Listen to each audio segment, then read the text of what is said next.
We are back on the Subaru side-by-side project. Part Subaru, part Ford Ranger, part custom build four-wheel steering. We got some things to do with all of these parts. It's all fun though, I think. It's also slightly confusing. Step one, got these wheel spacers / adapters. These Ford Ranger rim and tires were junk whenever we put them on there. And we should be able to take these and then take our Subaru wheels that we got left over from when we cut the whole thing up. And hopefully end up with some wheels and tires that can actually roll for us. Hopefully these fit right. One of the reasons we're doing a little more work on this, as you can tell, this place is an absolute disaster. And I gotta get a little bit more room in here.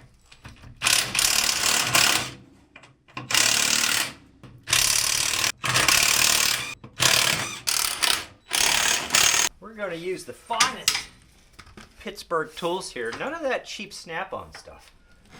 We're not slumming on this channel. Just hoping the cab doesn't fall off. It could. You know, seeing as it's not attached.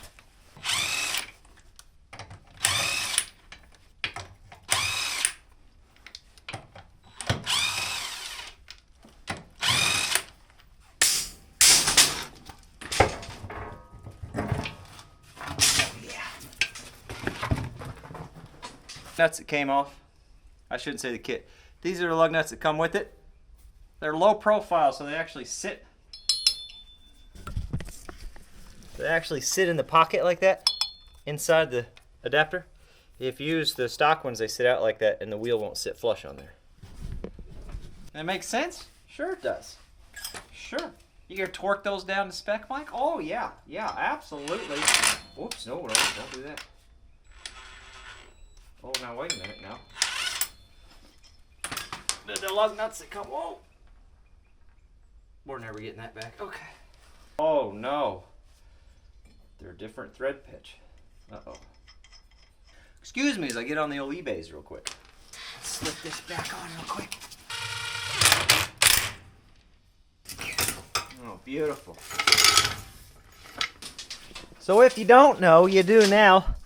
She's held together currently with a bunch of self-tappers from the Subaru into the old Ford Ranger frame. So we got to get the Subaru tub supported from the bottom, back those self-tappers out, and carefully just rip her out the back side there.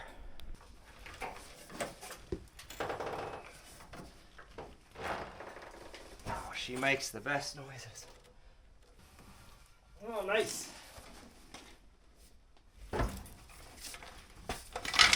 Alright, so I got both sides blocked underneath the tub. Now I'm just going to put a jack here on the frame itself. We'll back those self-tappers out and see if we can't lower it and pull her out back.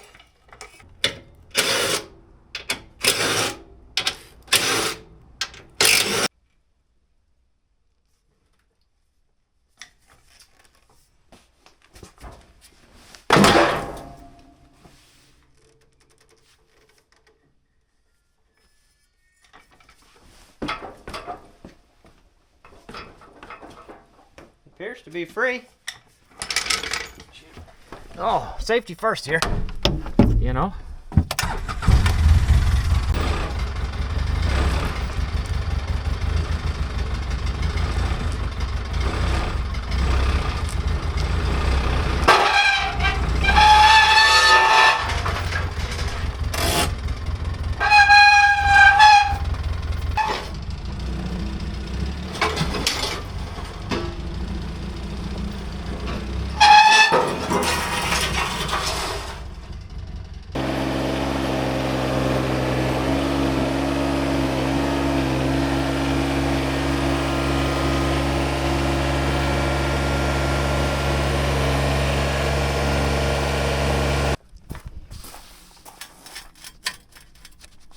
We got her braced up pretty good there. Got myself a little step stool. This is what I need to finish on this side, is this gusset.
So that's how that one turned out. Remember, I'm not a welder, I'm just a guy that owns one. But that should do the trick just fine using some 6011.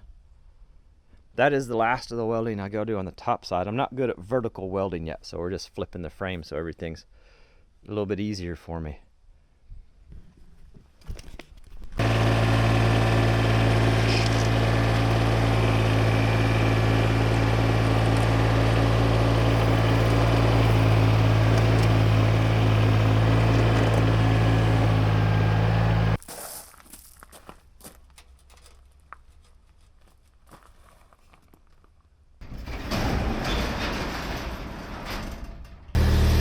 So I'm really short on time today. I actually only have 1 hour to do this. But before we put the gusset sign, I need to get all of these there,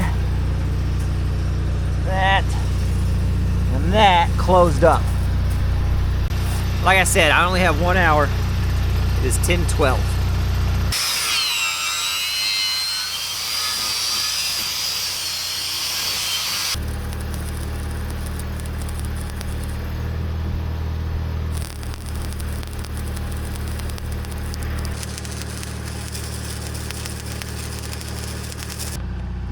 That's how that one ended up finishing out. Got it all filled in. Keep in mind that'll get ground down and a gusset put on top of it that goes across there. And it'll cover that weld as well.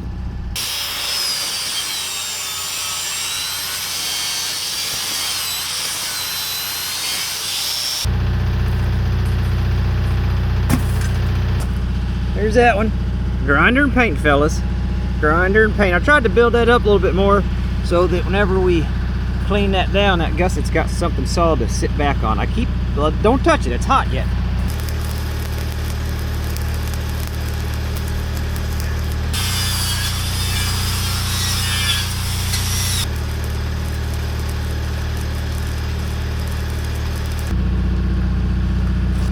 That should do just fine for where we're at.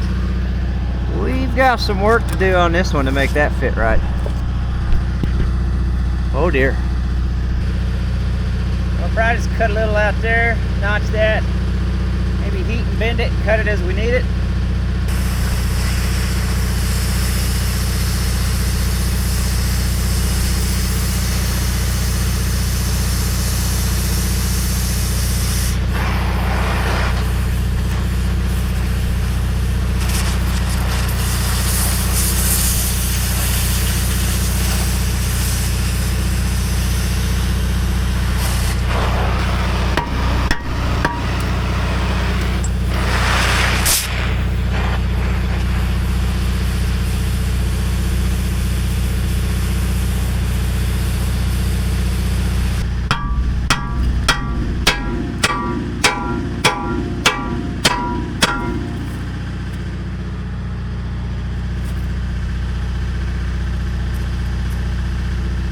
I'm gonna trim it just a little bit.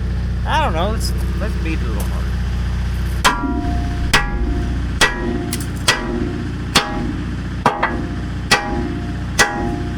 Now remember, I'm not running gussets on the inside here, just on the outside. So I'm gonna try to get this fit up somewhat decent. That's decent by my standards, not yours.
Pretty good fit.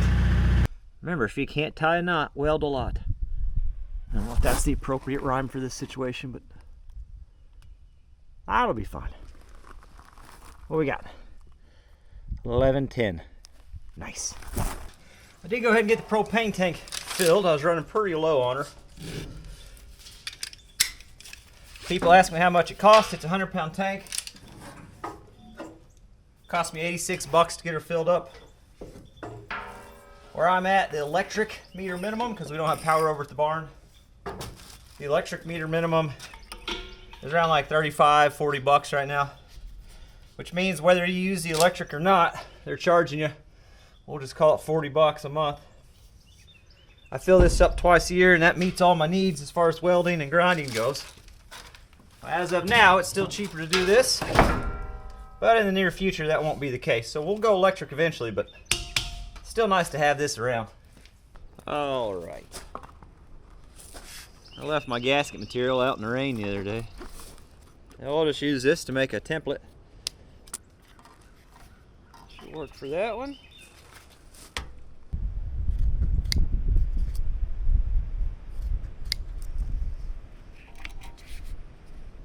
That'll work for that one. Let's see what we got laying here.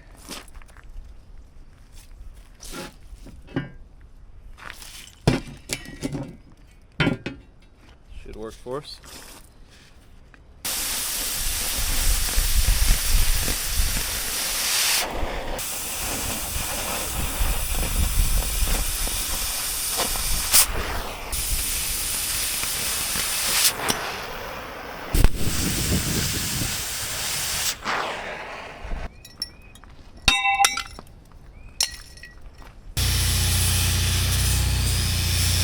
So it's cleaned up fine for what we're doing.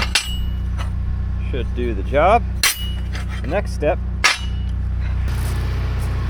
that one, let's see, one of these notches, that notch is a little bit bigger than the rest because I got to clear where it changes the frame dimension there. I need to bring this weld down smooth so it can sit on there flat.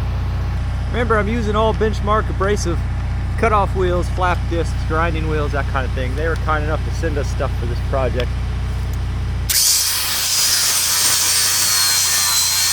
So that should do the trick for that one. A little warm yet. Not bad. I'll put a link in the description. You can check them out. And if they have a product that you see and you're curious how well it'll work, let me know. I'll email them. I'll see if I can get them to send me one, and we'll try it out on one of the videos. Flap wheel did a pretty good job there. Cutting that weld down, that's more of a grinder job, but I'm out of grinding wheels, so that's why I'm using the flap wheel. So here's the way I'm going to do this. One of these that goes that way. Nope. That way. I'm going to weld this side up here. Obviously we'll have a big gap there. I'm going to weld this side here, then we'll heat it, beat it down in there, and then weld it the rest of the way around. I'm going to clean.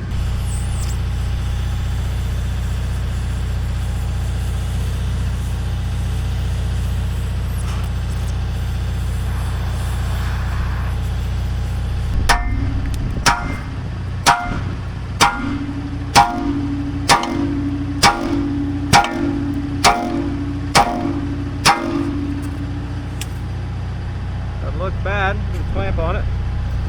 There we go. Just weld her up.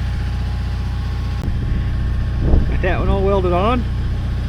Looks good. And I went ahead and threw a tack on this corner. We're going to have to do some weld and beat, then we'll heat. I get this one to flow right.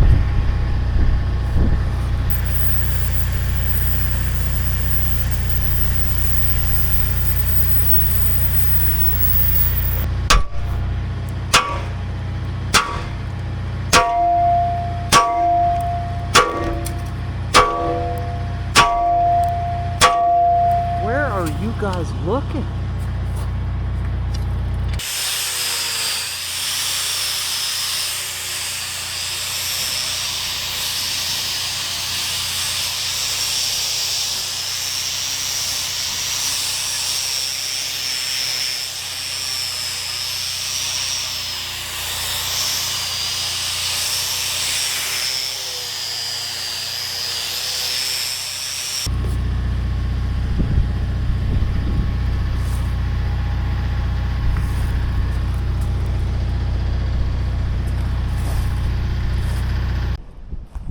So as far as this goes, the welding, the gussets and all that, and the widening, that's done, looks good. I went ahead and hit some of these spots with some rubberized undercoating, especially these spots on the inside of the frame. That's all going to be hidden once it's actually tied into the Subaru. So I cleaned it up with some acetone and, well, wire brush first and then some acetone, and just hit it real heavy with some of that.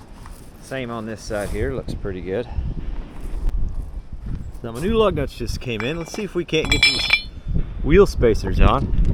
Get those Subaru wheels back on there. Here's that comparison of the new ones that came in versus the ones that came off. You can see how much taller those were. So these will allow the wheel to sit down on there flush now.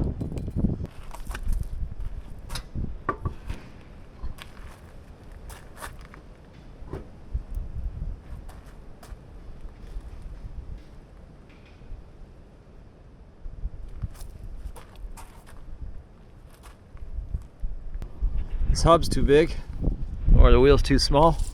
Your choice. There's only one real solution here, and that's to just be obnoxious with it. A few days later, beautiful day today. All that rubber undercoating we put on there, set up nice and neat, looks good. I did a little cleaning up here just to remove some parts of the fuel system. That there's a long-term plan with that fuel tank. It's a split tank. It's not in the best shape. There's a long-term plan, but that's not today. Anyway, got a little more cleaned up. We're gonna see if we can get that frame slid up underneath, those self-tappers back in, pull it out, start getting her welded together. It's bright today.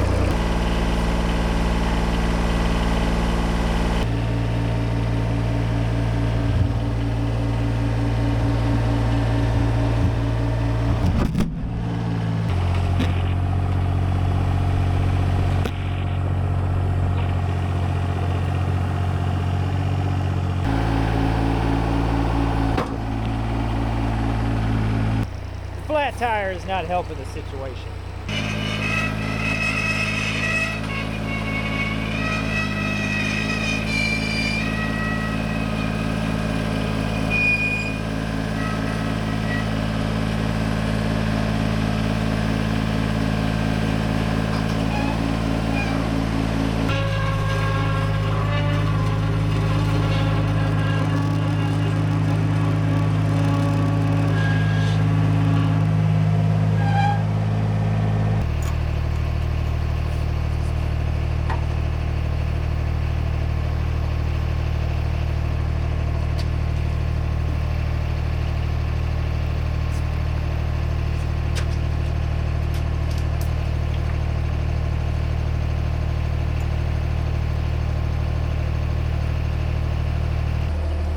Pretty close to getting a couple right in here.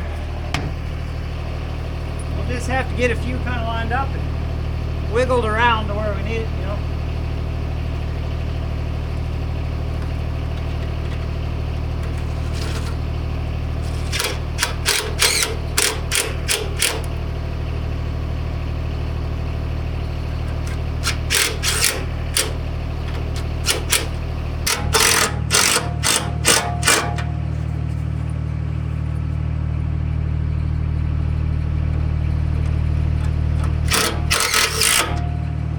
Need to go around and get all these caught up, and then we can pull her out.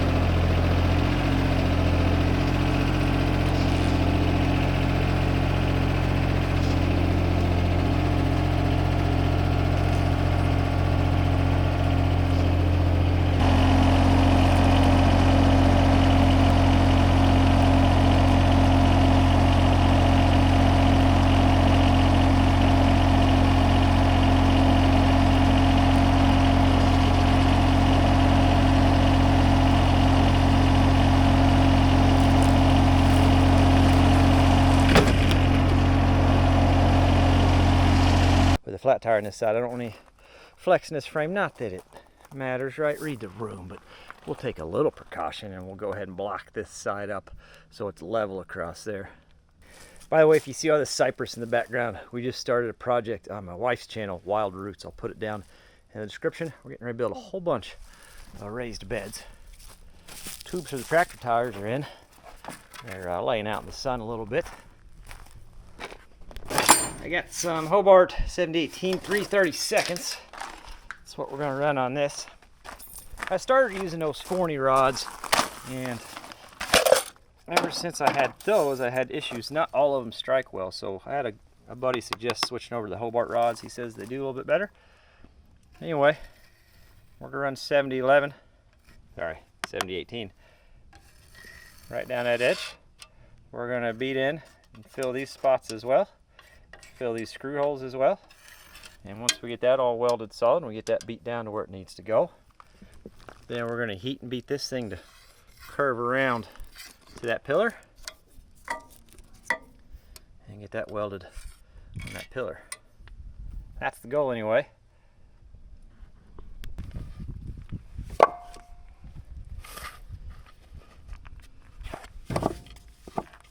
I'm going to slide the jack around. We're just lifting on the back then.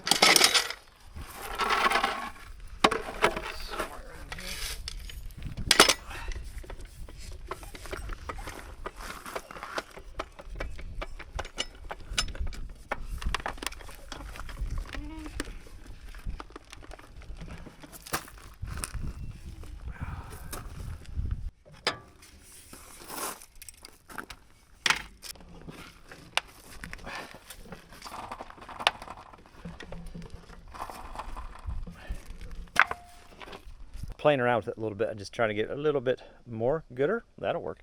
So from that bracket to that bracket, we're within the lines, and then from top of that shock tower to top of that shock tower, or can you see it? We're within the lines there. It is by no means perfect, but it is perfect enough.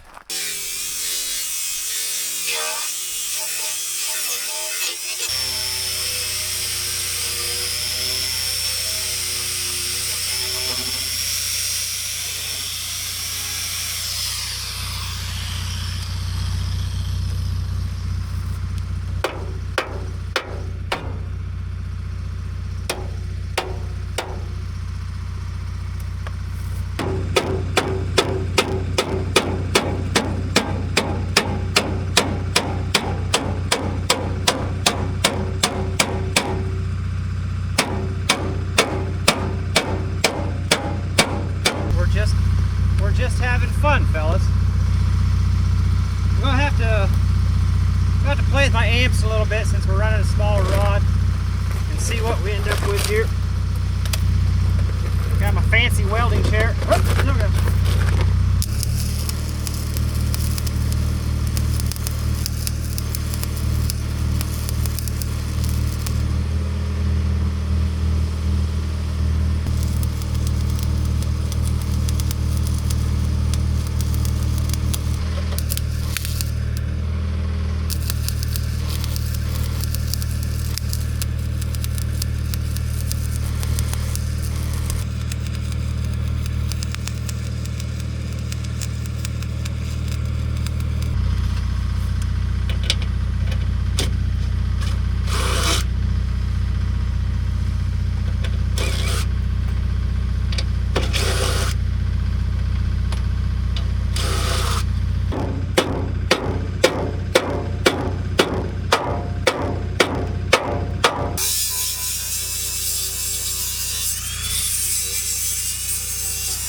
Well, it's definitely not perfect looks-wise. I keep just chasing it. I'm walking that fine line between having my amps turned down low enough that I don't absolutely blow through, because I keep doing a lot of that, but up high enough that I'm not fighting the arc. So a MIG welder would definitely help me out here, but you know, we don't own one, so run what you brung.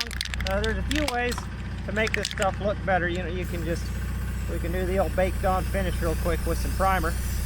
And then, you know, maybe, oh yeah, boil it on. That's the way to do it. And then maybe at some point, we'll use like a fancy filler.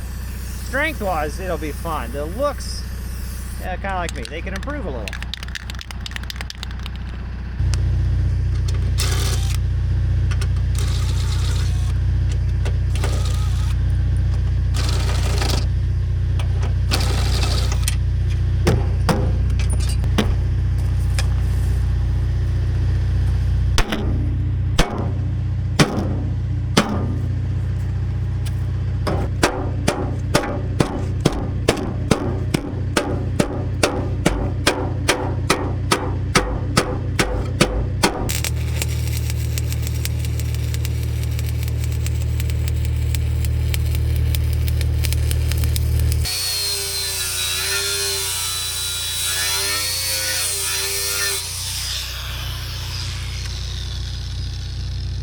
So I got this side, getting ready to start cleaning up. I did something different over here, and if you're wondering, what's the whole point of this project? It's pretty much just to have fun, but also to just kind of practice some of this stuff because I'm not good at it. So over here, where the holes and stuff were at, I kind of did this method, back and forth, and it left me with a whole lot of pits. I had to keep coming back and touching stuff up, which leaves it with this.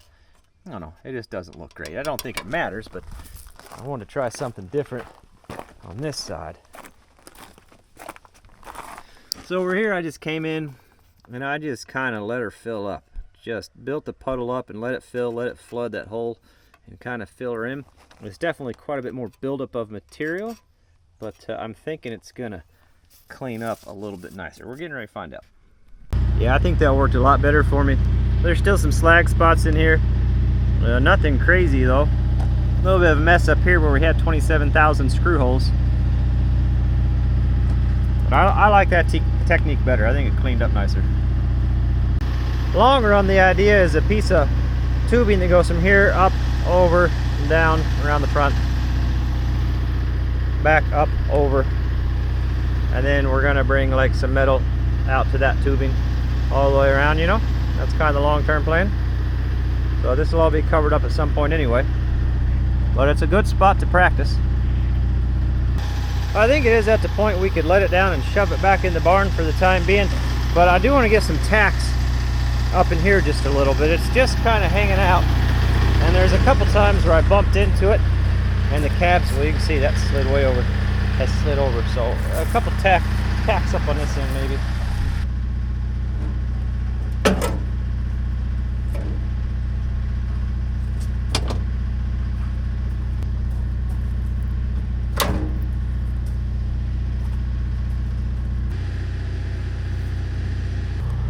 Need to take the cutoff wheel and cut right along there. See, it's sitting up on top of that lip. We need to sit down in there. Basically what I'd like to do is make it so that this sits wherever this notch is at. It sits pretty close to that, so I can just kind of weld that to there. It might be best to cut like that and notch out around there, and then I can kind of beat it to how I want it.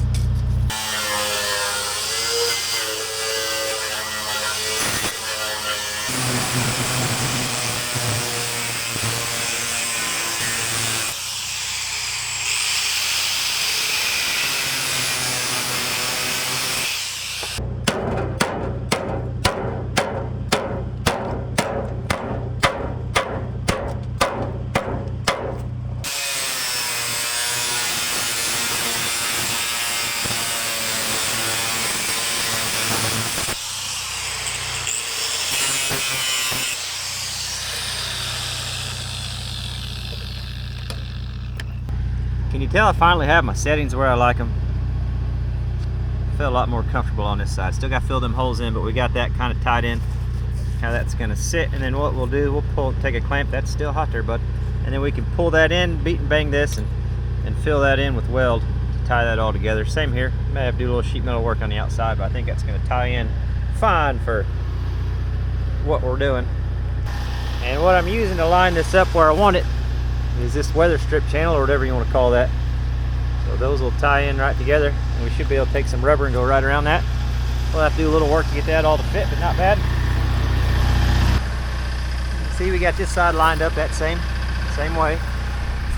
So we'll just come over here and cut this the same way, notch that out so it sits down.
that's it on this one. I'm going to let everything kind of cool off overnight, and then we'll shove her back in the barn for next time. Next time we work on it, we'll finish getting the cab welded on. We'll finish getting these where they need to be and welded on the pillar. We may start a little bit of electrical. We'll start getting all this welded on. And that's what we're looking like from this side. So it's tacked on there enough that it's attached to it. It's not going to slide off now, which is good.